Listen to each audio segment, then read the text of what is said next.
Oi, olha só. Em certas profissões, aquelas de alto risco, sabe? Não basta só o capacete e a bota de segurança. Existe uma outra camada de proteção, uma que a gente não vê: a aptidão mental. Hoje, a gente vai descobrir quando exatamente a lei aqui no Brasil exige que a mente de um trabalhador seja avaliada antes mesmo de começar o trabalho. Para começar, vamos com um desafio. Pensa aí, um operário trabalhando a 30 metros de altura, um técnico dentro de um silo de grãos e um socorrista numa plataforma de petróleo. O que é que esses três profissionais têm em comum, além do risco óbvio do trabalho deles? A resposta, olha, talvez não seja o que se imagina.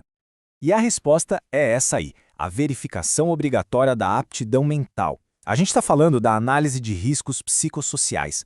Mas o que é isso, afinal?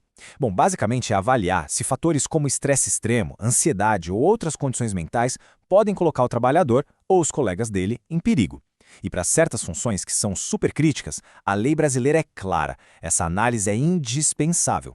Mas de onde vem essa obrigação toda? Para entender isso, a gente precisa olhar para duas normas que são literalmente a base da segurança no trabalho aqui no Brasil. O alicerce é essa dupla. Primeiro, a NR1. Ela exige que a empresa gerencie todos os riscos, e a lei é bem clara nisso, viu? Isso inclui os psicossociais. Depois, vem a NR7, que pega essa lista de riscos e transforma num programa de saúde, o famoso PCMSO. Isso garante que os exames médicos sejam focados no que realmente importa para cada função. É um sistema todo conectado. Uma coisa leva a outra. Ok, com essa base em mente, vamos ver agora onde a lei realmente aperta o cerco. Em quais situações essa avaliação mental é preto no branco, uma exigência sem discussão. Vamos começar com dois ambientes de trabalho onde simplesmente não há margem para erro. Nossa primeira parada é a NR33, a norma regulamentadora que cuida dos trabalhos em espaços confinados. Pense em tanques, silos, tubulações. São lugares com ventilação bem limitada e um potencial gigante para acidentes graves. E aqui, olha, o texto da norma vai direto ao ponto, não tem espaço para interpretação. A avaliação tem que ser física e mental, e os fatores de riscos psicossociais são um componente obrigatório. A lei está conectando o corpo e a mente como se fossem uma coisa só, para garantir a segurança. Então, resumindo a NR33, a avaliação é completa, corpo e mente. E o mais importante, o resultado final, o apto ou inapto, tem que constar lá no documento oficial do trabalhador, que é o ASO. Agora, vamos subir um nível do risco, a NR35, que cuida do trabalho em altura. Um cenário onde um simples desequilíbrio, um mal súbito, pode ter consequências, assim, trágicas. E aqui a norma é ainda mais específica. A avaliação de saúde não tem que procurar só por condições médicas que podem causar um mal súbito, tipo um problema de coração. Ela também deve, e isso está escrito, analisar os fatores psicossociais. A lógica é muito clara.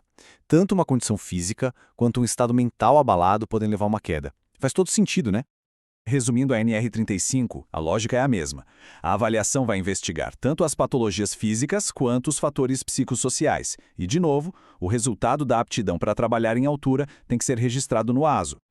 Agora o nosso foco muda um pouco. A gente sai dos ambientes e vai para as funções. A gente sai dos riscos, digamos, passivos do local e vai para os riscos ativos de profissões que exigem decisões rápidas sobre uma pressão absurda. É hora de falar das equipes de emergência.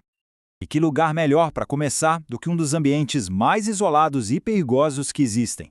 A NR37 nos leva lá para o alto mar, para a segurança em plataformas de petróleo. Dentro da NR37, a avaliação psicossocial é obrigatória em dois cenários bem diferentes. Primeiro, para qualquer pessoa que sobe na plataforma pela cesta de transferência, que é um momento de alta tensão. E segundo, de uma forma ainda mais rigorosa, para os membros das equipes de resposta a emergências.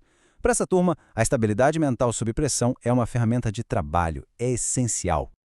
De volta à terra firme, mas ainda num cenário de altíssimo risco, a gente encontra a NR20.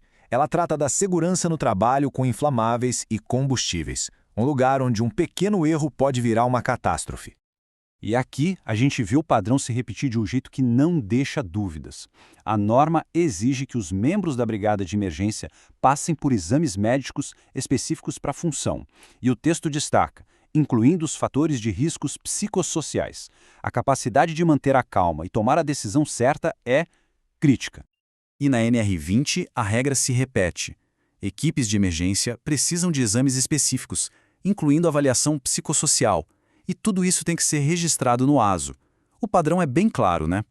Mas essa preocupação com a saúde mental em atividades de risco não é de agora, não é uma tendência recente, não. Vamos fazer um mergulho, literalmente, num precedente histórico que mostra como essa ideia já está na nossa legislação há muito, muito tempo. A NR15, que trata do trabalho sob condições hiperbáricas, ou seja, mergulho profissional, é um exemplo fascinante. Mesmo usando uma linguagem mais antiga, tipo exame neuropsiquiátrico, a essência é a mesmíssima: avaliar com muito rigor a aptidão psicológica para uma atividade de risco extremo.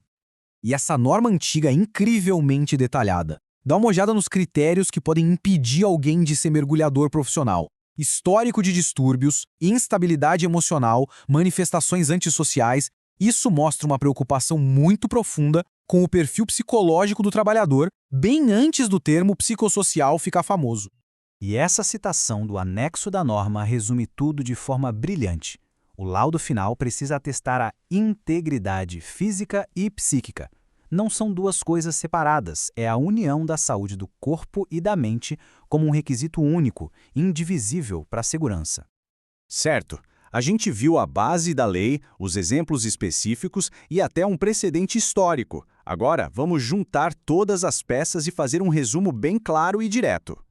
Então, aqui está o resumo da ópera. De espaços confinados a trabalho em altura, de plataformas de petróleo a brigadas de incêndio, o padrão legal é consistente. Em atividades de altíssimo risco, onde uma decisão de 1 segundo pode ser a diferença entre a vida e a morte, a avaliação da aptidão mental não é uma sugestão. É lei. Simples assim. E isso tudo deixa a gente com uma pergunta para o futuro. À medida que a nossa compreensão sobre a importância da saúde mental só aumenta e os ambientes de trabalho ficam cada vez mais complexos, será que a gente vai ver essa exigência de avaliação de aptidão mental se expandir para muitas outras profissões? Fica aí a reflexão.